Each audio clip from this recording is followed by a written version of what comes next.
नमस्कार विद्यार्थी मित्रों, धोलका एजुकेशन सोसाइटी संचालित श्रीमती आदिशा आर्ट्स और श्रीमती विदिशा कॉमर्स कॉलेज धोलका की ओर से मैं डॉक्टर एम.वी. गोहिल हिंदी विभाग आपका हार्दिक स्वागत करता हूं। आइए मित्रों, आज हम बात करते हैं समुद्र में खोया हुआ आदमी उपन्यास के चरित्र पक्ष की। मैंने आगे आपको बताया, समुद्र में खोया हुआ आदमी की कथा वस्तु को लेकर चर्चा की, समुद्र में खोया हुआ आदमी के मुख्य चरित्र ऐसे श्यामलाल के चरित्रों को लेकर भी चर्चा की। आज मैं आपको यहाँ पर अन्य जो कुछ चरित्र है उनके बारे में आपको चर्चा करके बताता हूँ। समुद्र में खोया हुआ आदमी कमलेश्वर जी का एक ऐसा उपन्यास है कि जिसमें उन्होंने निम्न मध्य वर्गीय जीवन के जो परिस्थिति है उसका आकलन किया है। तो हमने देखा कि श्यामलाल एक ऐसे परिवार के मुखिया है कि जिस परिवार की नौका पानी में अलग डोलक हो रही है और कभी भी वो पानी में गोते खाकर डूब सकती है, क्योंकि उनके घर की परिस्थिति उनके हाथ से निकल चुकी थी। तो ऐसे परिवार के मुखिया की हालत जो हुई है, लेकिन उसी परिवार के जो दूसरे सदस्य हैं उन लोगों के पक्ष को लेकर भी हमें बहुत कुछ देखना है, समझना है कि मुख्य जो चरित्र है उसमें एक चरित्र आता है, रम्मी का चरित्र है। रम्मी श्यामलाल की पत्नी का नाम है। यह उपन्यास का दूसरा महत्वपूर्ण चरित्र है। मित्रों, रम्मी उपन्यास में पत्नी, माँ तथा मध्य वर्गीय परिवार की नारी के रूप में प्रस्तुत हुई है।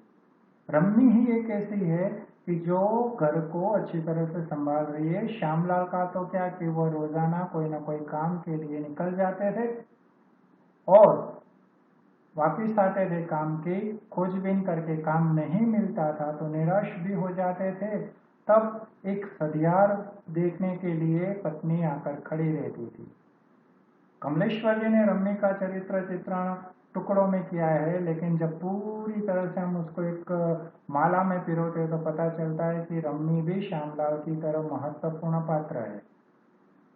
रम्मी को हम देखते हैं कि एक पतिपरायण के रूप में कि वह अपने पति की कोई भी बात को टालती नहीं है। वह उनको कंधे से कंधा मिलाकर मदद करती है और साथ देती रहती है। जब श्यामलाल ने ट्रांसपोर्ट की कंपनी में नौकरी के लिए शहर में आने की बात की, तब भी रम्मी ने मना नहीं किया था। वो भी अपने पति के साथ तुरंत ही शहर में आने के लिए तैयार हो गई और यहाँ शहर में आने के पश्चात भी वह पति की परिस्थिति को बिल्कुल फरियाद के रूप में नहीं देखती है। जब श्यामलाल की नौकरी चली जाती है तब भी वो उनको साथ देते हुए बहुत बड़े प्यार से भी कहते हैं कि चिंता मत करो, सब ठीक हो जाएगा। तो हम ऐसे दृश्य में उसको बिल्कुल पति परायणा के रूप में देखते हैं और रम्मी के पूरे चरित्र में देखते हैं कि उपन्यास जब आगे चलता है तो श्यामलाल कई बार गुस्से में भी आ जाते हैं, क्रोध में आ जाते हैं और पूरे घर को अनाप शनाप बकते रहते हैं।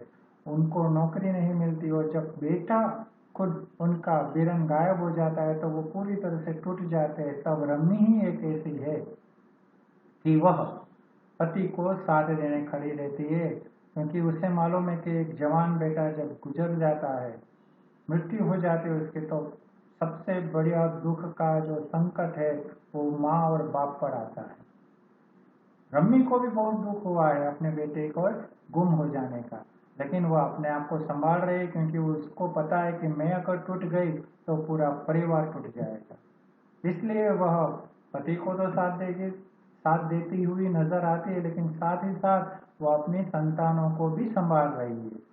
और हम उसको देखते हैं कि श्यामलाल को जब नौकरी नहीं मिलती, वो बेकार से रहते, तब वही उनको कहते कुछ न कुछ हो जाएगा प्रबंध, आप कोई काम कर लो। और जब उसकी बेटी तारा उनके लिए काम लेकर आते तो श्यामलाल मना करते हैं कि नहीं, मैं ऐसे काम नहीं कर सकता। तब रम्मी ही उनको समझा कर कहती है कि अभी तो ये काम ले लो, जो थोड़ा बहुत कमाई का हिस्सा मिले तो घर तो चलेगा। तो एक समझदार पत्नी के रूप में हम रम्मी को देखते हैं, और एक पक्ष उनके माता का है कि भावुक माता के रूप में भी रम्मी हमें दिखाई देती है कि रम्मी अपने सारे संतानों को एक समान प्रेम देती है।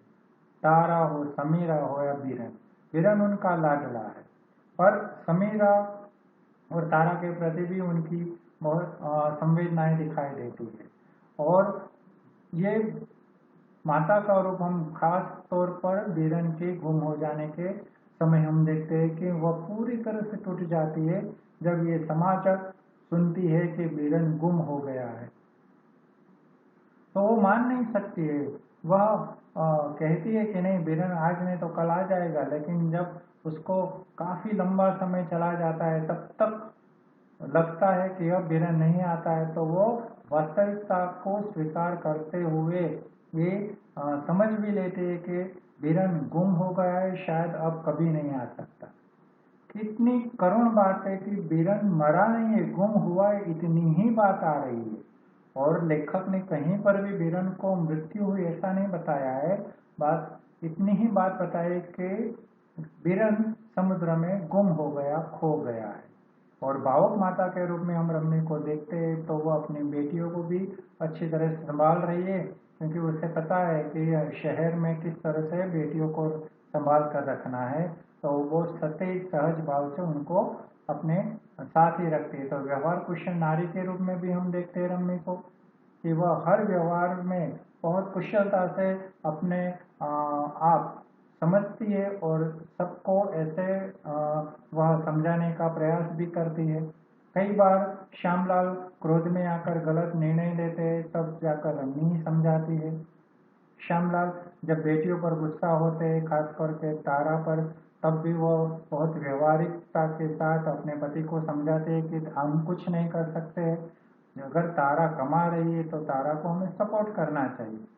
तो ये बात आती है उसके व्यवहार कुशलता की। वह अपनी बेटी समीरा को पढ़ाने का भी ख्याल रखती है, और इसीलिए कुछ न कुछ ऐसा मन में सोचती है कि आज नहीं तो कल समीरा का भविष्य तो बन जाएगा। तो ये बात भी आती है। और व्यवहार कुशलता में हम देखते हैं कि वह पति की नौकरी जाने के बाद भी घर को कैसे संभाल रही है। हम देखते हैं रम्य घर को बहुत अच्छी तरह से संभाल रही है, कम पैसे में, कम आय में वह घर को अच्छी तरह से संभालने का प्रयास करती हुई भी दिखाई देती है। तो एक उसका चरित्र का गुण ये भी है कि एक समझदार परिस्थितिवश निर्णय लेने वाली। इसमें मित्रों में खास आपको बताऊंगा कि जब बीरन गुम हो गया उसके बाद सरकार में ये घोषित करवाना कि बेटा मृत हुआ है, मृत्यु को अधीन हुआ है, तो ही उनको मुआवजा मिल सकता था। और इसीलिए रम्मी, जो आज तक घर के बाहर नहीं निकली थी, अपने बेटे की मौत को घोषित करवाने के लिए वह दर दर की ठोकरें खाती दिखाई देती। वह सरकारी ऑफिसों में जाती है, वहां जाकर अधिकारियों को मिलकर ये समझाने का प्रयास करती है कि मेरा बेटा गुम नहीं हुआ, मर गया है, आप अगर ऐसा करें तो हमें कुछ मुआवजा मिले तो घर की परिस्थिति अच्छी हो सके। और मित्रों हम देखते हैं कि रम्मी एक समझदार परिस्थितिवश निर्णय लेने वाली। जब सब कुछ परिस्थिति के हाथ से बाहर निकल जाता है, तब जाकर तारा जब कहती है माँ को कि माँ तुम मेरे साथ आ जा घर पे, तो कहती है कि नहीं आ सकती, पर परिस्थिति देखती है कि नहीं जाएगी तो भूखों मरना पड़ेगा, क्योंकि श्यामलाल की नौकरी नहीं है। अतः श्यामलाल अपने पति को भी समझाती है और समीरा को भी वो बाहर हॉस्टल में भेजने की तैयारी करती है, और खुद अपनी इज्जत को बेटी के हवाले करके उसके घर चली जाती है। और ये निर्णय भी उसे परिस्थितिवश लेना पड़ता है। तो मित्रों एक ऐसा महत्वपूर्ण चरित्र है रम्मी का कि जिसको हम यहाँ पर उपन्यास में और शुरू से लेकर अंत तक देखते हैं और अलग अलग रूप में देखते हैं। तो ये बात और विशेष रूप से मैं जब आपसे लाइव लेक्चर लूंगा तब भी मैं करूंगा। तब तक के लिए नमस्कार। नमस्कार मित्रों, आगे हमने देखा रम्य के चरित्र को।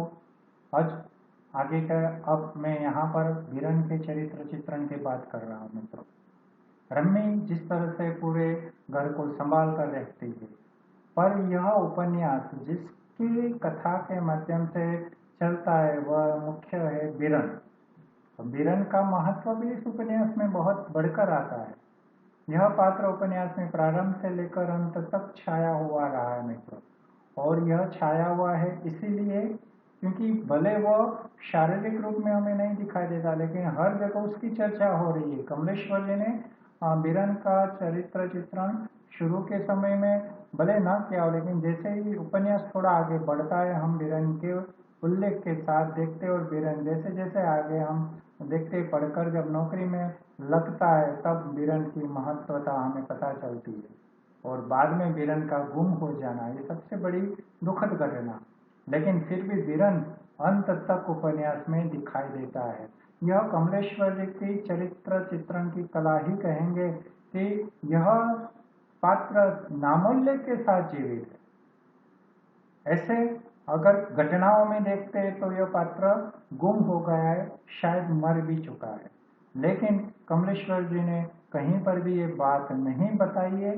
वह मात्र ये कहते हैं कि बीरन समुद्र में गुम हो गया है, खो गया है, और इसी चरित्र के नामोल्लेख के साथ उपन्यास की कथा के साथ जुड़े हुए रहे हैं मित्रों। नामोल्लेख के साथ ही पूरी कथा चल रही है, तो कुछ उसके बिंदु पर मैं आपको ले जाने का प्रयास करूंगा। एक तो बीरन का विद्यार्थी काल, हमने देखा कि बीरन जब स्कूल की शिक्षा कर रहा है तो उसको घर वाले हैरान परेशान भी नहीं करते हैं, क्योंकि सब लोगों को इच्छा है कि वो बहुत अच्छी तरह से पढ़े, बहुत आगे बढ़े, क्योंकि पिताजी को भी एक सपना है कि बीरन अगर पढ़ लिख कर कुछ बन जाएगा तो इसी घर का उद्धार हो जाएगा। माँ को भी अपने बेटे के प्रति यही लालसा है कि बेटा पढ़ लिख कर कुछ बन जाए तो घर अच्छी तरह से संभल जाएगा, और इसीलिए बीरन जब तक पढ़ता है कोई उसे परेशान नहीं करता। और बीरन भी इतना माहिर है और इतना गंभीर है कि उसे पता है कि मुझे पढ़ना क्यों है, और इसलिए उसे घर की चिंता है। उसने घर की परिस्थिति देखी है अपनी आंखों से, और इसीलिए वह चाहता है कि जैसे ही मेरी पढ़ाई पूरी हो जाए तुरंत मैं नौकरी ले लूँ। एक समझदार लड़का है वह, और ये समझदारी उसकी वहाँ आती है कि वो पढ़ते पढ़ते ये समझ रहा है कि जैसे ही मैं पढ़ाई कर लूँ, और वह स्कूल की पढ़ाई करता है, आगे पढ़ाई नहीं कर रहा है, लेकिन स्कूल की जैसे ही पढ़ाई कर ली एक ऐसी डिग्री मिली जहाँ पर वो कहीं पर अप्लाई कर सकता है, और तुरंत उसने अप्लाई कर दिया और वह नौसेना में भर्ती हो गया। नौसेना में भर्ती होने के पीछे उसकी समझदारी है मित्रों। उसे पता है कि घर की जिम्मेदारी मुझे लेनी है, और जब घर की जिम्मेदारी जब मुझे लेनी है तो मुझे कैसे भी करके जल्द से जल्द नौकरी प्राप्त करनी है, और इसीलिए हम इसे देखते एक जिम्मेदार लड़के के रूप में। समझदारी तो है उसमें, और जिम्मेदारी यह कि जैसे वह शिक्षा जो स्कूली शिक्षा है वो पूर्ण करता है, तुरंत नौसेना के लिए अप्लाई करता है और उसका वहाँ पर सिलेक्शन भी हो जाता है। तब जाकर वह घर में बताता है कि मुझे नौसेना में भर्ती होने का ऑर्डर मिला है। घर वालों को भी आश्चर्य होता है कि बीरन ने अभी तक तो हमें ये नहीं बताया, और कैसे उसने किया। तो वहाँ पर हमें उसकी समझदारी और जिम्मेदारी के गुण दिखाई देते हैं। बीरन साहसी लड़का भी है। बीरन को पता है नौसेना में नौकरी करना है यानी एक साहस की नौकरी है। घर से बहुत दूर रहना, काफी समय तक दूर रहना, परिवार और अपने लोगों से बहुत दूर रहने की बात वो सब समझता था, और फिर भी उसने ये जॉब पसंद की क्योंकि उसमें साहस भरा है, और साहस के लिए वो चाहता भी है कि मैं अगर साहस करके आगे बढ़ूंगा तो कल उठकर मेरे परिवार को ही मैं आगे ले जाऊंगा। और उसकी साहस की वह लाक्षणिकता हमें उसके उस नौसेना में भर्ती होने के कार्य से मिलती है।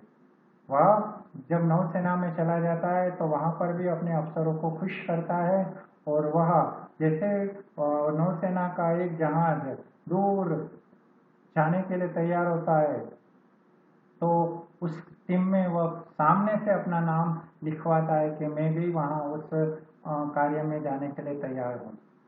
जहाँ पर बड़े बड़े लोग जाने से डर रहे हैं, लेकिन बीरन खुद कहता है कि नहीं, अगर वहाँ पर जाने से कोई खोजबीन होती है और अगर मेरा उसमें कोई काम रहता है तो मैं ज़रूर वहाँ जाना चाहता हूँ। और इसीलिए हम देखते हैं कि कमलेश्वर जी बताते हैं कि जब जहाज आर्किटेक्ट खंड की ओर चलता है जहाँ बर्फ ही बर्फ है, वहाँ पर वह जाने के लिए तैयार होता है। ये अलग बात है कि बीच में ही ये जहाज गुम हो जाता है, तो वहाँ पर हम उसके साहस को देखते हैं। एक संघर्षरत युवक के रूप में भी हम बीरन को देखते हैं। हम देखते हैं कि बीरन जैसे ही बचपन से ही समझदार था, और मित्रों कहते हैं कि घर की परिस्थितियां देखकर ही व्यक्ति समझदारी को प्राप्त कर लेता है। और बीरन में ये गुण अपने आप आया है। उसने घर की परिस्थिति देखी, पिताजी की दयनीय स्थिति देखी, माता की दयनीय स्थिति देखी, अपनी बहनों को अपनी पढ़ाई छोड़कर काम में लग जाना पड़ता है, वो दरिद्रता वाली जिंदगी भी उसने देखी।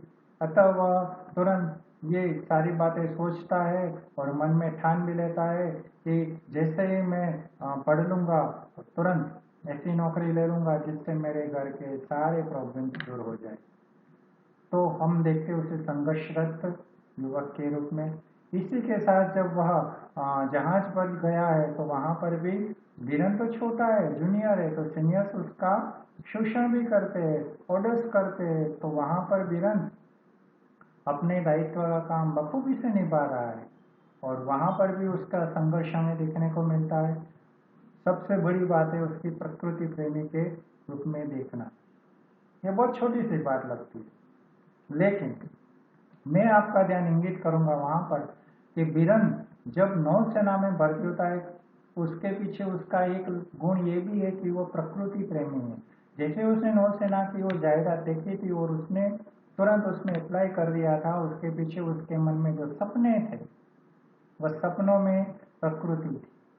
वो जानता था कि नौसेना में अगर एक बार मैं भर्ती हो जाऊंगा तो दूर दराज पूरी दुनिया में घूमने को मिलेगा, ऐसे ऐसे टापुओं पर जाना मिलेगा जहां पर मैं कभी जा नहीं सकता हूं। तो वो कल्पना में उसने उस प्रकृति को देख लिया था, और इसीलिए वह प्रकृति प्रेमी हमें दिखाई देता है। और इसीलिए जैसे ही अंटार्कटिक खंड के लिए जब उनका जहाज चलता है तो उसने तुरंत हामी भर दी थी, और उसने कहा था कि हाँ मैं भी इस जहाज में जाने के लिए तैयार हूँ, क्योंकि उसको एक ही लालच थी, और वो लालच थी कि वहाँ की जो भरपूर सौंदर्यता है, प्रकृति की सौंदर्यता है, उसे देखने की उसकी एक लालसा थी।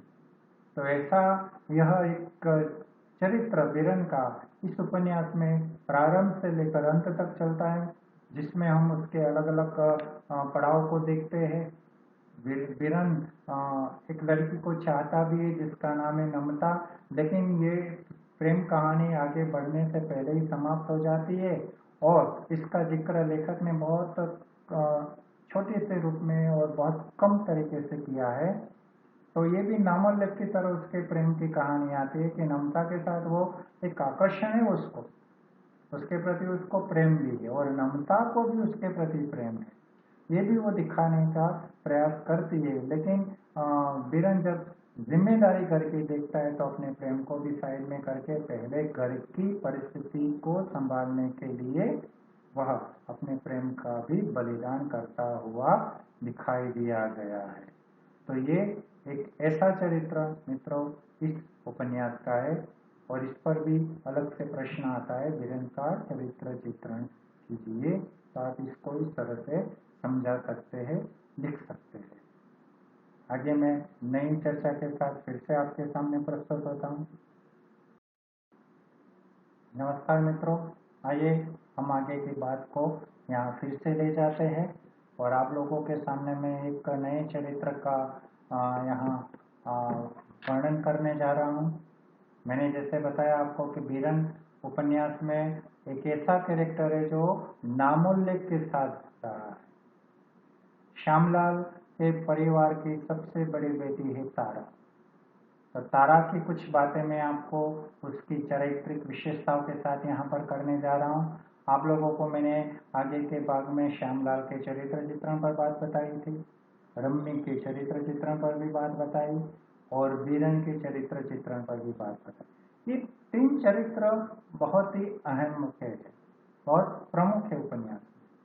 अब जो चरित्र आ रहे हैं जैसे तारा है, उसके बाद समीरा और फिर है हरबंस। ये संक्षेप वाले हैं, छोटे से चरित्र है, इनका वर्णन है पर इतना अहमियत वाला नहीं। तो मित्रों, इनके ऊपर प्रश्न पूछे जा सकते हैं, तो एक साथ दो प्रश्न के निम्नलिखित चरित्र चित्रणों की चर्चा कीजिए। तो तारा समीरा को भी पूछ लिया जाए, तारा और हरबंस को भी पूछ सकते हैं। तो मैं आपके सामने बात करने जा रहा हूँ तारा की। तारा श्यामलाल की बड़ी बेटी है। हमने देखा है उपन्यास में कि तारा घर का सारा काम करते दिखाई देती है, माँ को भी वो पूरी तरह से मदद कर रही है और माँ भी इसके प्रति एक अलग भाव रखती है। और जैसे ही श्यामलाल की नौकरी का छूट जाना, घर की परिस्थिति का बिगड़ जाना, ये सारी बातें तारा अच्छी तरह से देख रही है, समझ रही है। और जब पिताजी को अच्छी नौकरी नहीं मिलती तो वह सामने से कहती कि माँ मैं काम करना चाहती हूँ, अगर काम करूँगी तो घर की परिस्थिति थोड़ी सुधर सकती है। तो वह अपने माँ को और पिताजी को ये निर्णय सुनाती है। तब पिताजी जो पुरुषत्व प्रदान की बात रखते तो वो मना कर देते कि लड़कियों को बाहर जाना नहीं है, उनको काम नहीं करना है। तो थोड़े समय के लिए तो तारा उनकी उस बात को मान लेती है, लेकिन जैसे जैसे परिस्थिति बिगड़ती जाती है तब जाकर तारा फिर पिताजी की बात को भी इतना महत्व नहीं देती है, क्योंकि तारा स्वभाव से बहुत चतुर और चालाक होती है और वह देखती है कि वहां पर उनके वहां एक व्यक्ति जो कढ़ाई के काम करने के साथ काम लेकर आता था, उसने भी श्यामलाल को आकर घर पे बताया था कि मैं ये काम लेकर जाओ, आपकी लड़कियां घर बैठकर ये काम कर लेगी और जो कुछ मिलेगा उसका मैं पैसा दे दूंगा। श्यामलाल हाँ भर सकते, क्योंकि उनके पास और कोई काम नहीं था, ना बोलने का सवाल ही नहीं था। तो घर पर बैठकर काम करना था, इसलिए श्यामलाल कहते हैं हाँ। और तारा समीरा ये काम करते, तारा इस काम में धीरे धीरे माहिर होती जाती है और उसका काम करने का तरीका देखकर हरबंस को भी खुशी होती है और इसीलिए तारा ये काम करके करके बहुत सारी चीजों को सीखने भी लग जाते हैं साथ ही साथ मित्रों। और वह इस धंधे के कई ऐसी बातों को समझने का प्रयास भी करती है और वह स्वभाव से बहुत चालाक थी। जैसे उसने देखा कि हरबंस जब ये बातें लेकर आता है और हरबंस में भी देखा कि ये लड़की बहुत चतुर और चालाक है, तो उसने सामने से एक दिन बात कर दी कि क्यों ना तुम मेरी पार्टनर बन जाओ इस बिजनेस में। और तारा मौका देखकर तुरंत हामी भर देती है, कहती है कि हाँ मैं जरूर तुम्हारे साथ काम करने के लिए राजी हूँ। माँ तो चाहते हैं भले काम करे, लेकिन पिताजी मना करते कि हरबंस के साथ एक अनजान पुरुष के साथ काम करना वो पसंद नहीं करते थे। तो वह बहुत अच्छी तरह से पिताजी को भी समझाती और स्पष्ट वक्ता के रूप में भी वो कहते कि अगर आप नौकरी नहीं कर पाते तो घर की परिस्थिति कैसे बदलेगी।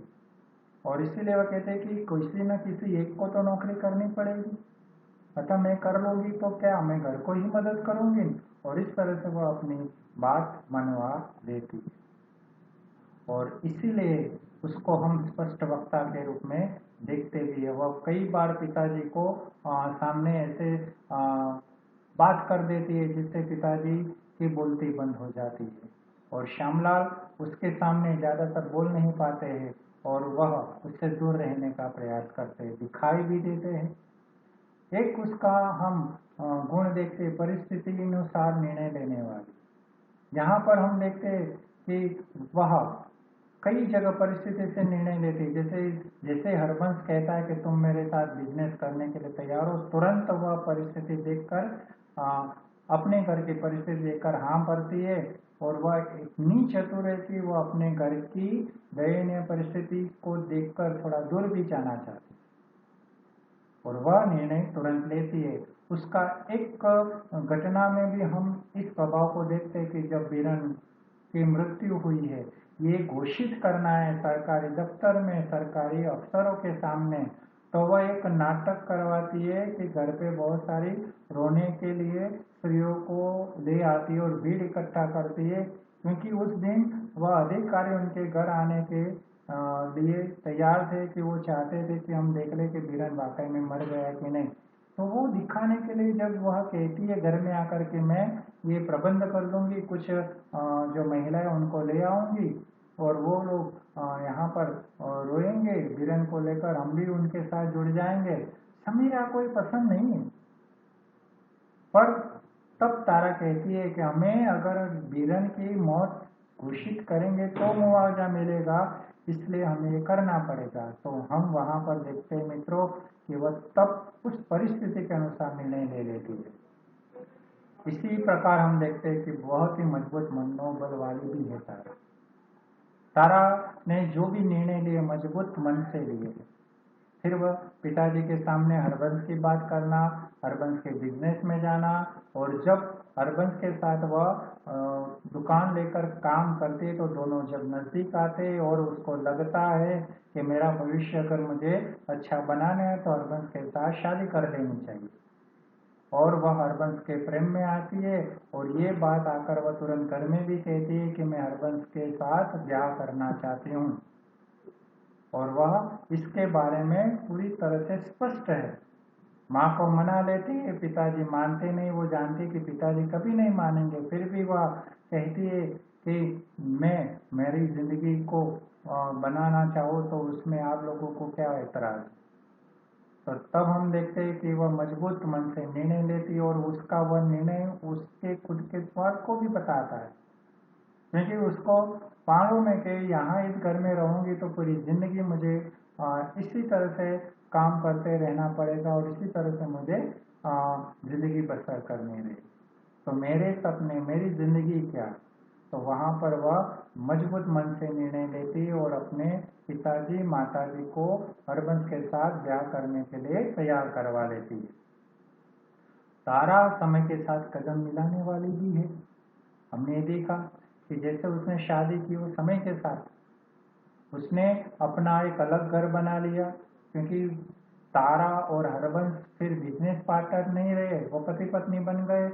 तो उनका बिजनेस और भी अच्छी तरह से चलने लगा। जब तारा को लगा कि मेरा ही खुद का ही बिजनेस है तो वो और जोरों से काम करने लगी, और ऑर्डर्स भी वो लाने लगी, और उनका बिजनेस बहुत अच्छी तरह से चलने लगा।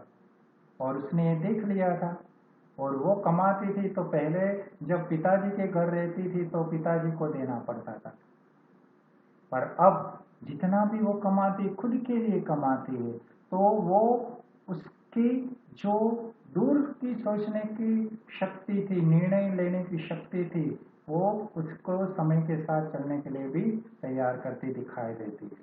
तो मित्रों, तारा का चरित्र चित्रण इस उपन्यास का एक ऐसा चरित्र चित्रण है जो घर की बड़ी बेटी है, बहुत समझदार चालाक है, लेकिन अपने खुद के भविष्य के लेकर भी वह इतनी चालाक है कि वह अपने पिता के घर को भी त्यागने के लिए तैयार हो जाती है। और वही तारा माँ को खुद अपने घर ले आती, क्योंकि वो भी समय के साथ कदम मिलाने की बात। घर में जब वह खुद अकेली और काम बहुत है, बाहर की किसी काम वाली को रखे तो पैसे देने पड़ते। तो वो माँ को बड़े प्यार से कहती, माँ ऐसे भी तू और पिताजी घर पे अकेले, और पिताजी तो पूरी रात अलग कंपनी के नौकरी में चले जाते, तो तेरा क्या, तो मेरे ही घर आ जा। और माँ को वो बड़े प्यार से बुलाती है, लेकिन उसके पीछे उसकी वही चालाकी है कि घर पे माँ रहेगी तो उसके छोटे बेटे का ध्यान रख पाए। ऐसी चालाक और समझदार और स्पष्ट वक्ता तारा इस उपन्यास का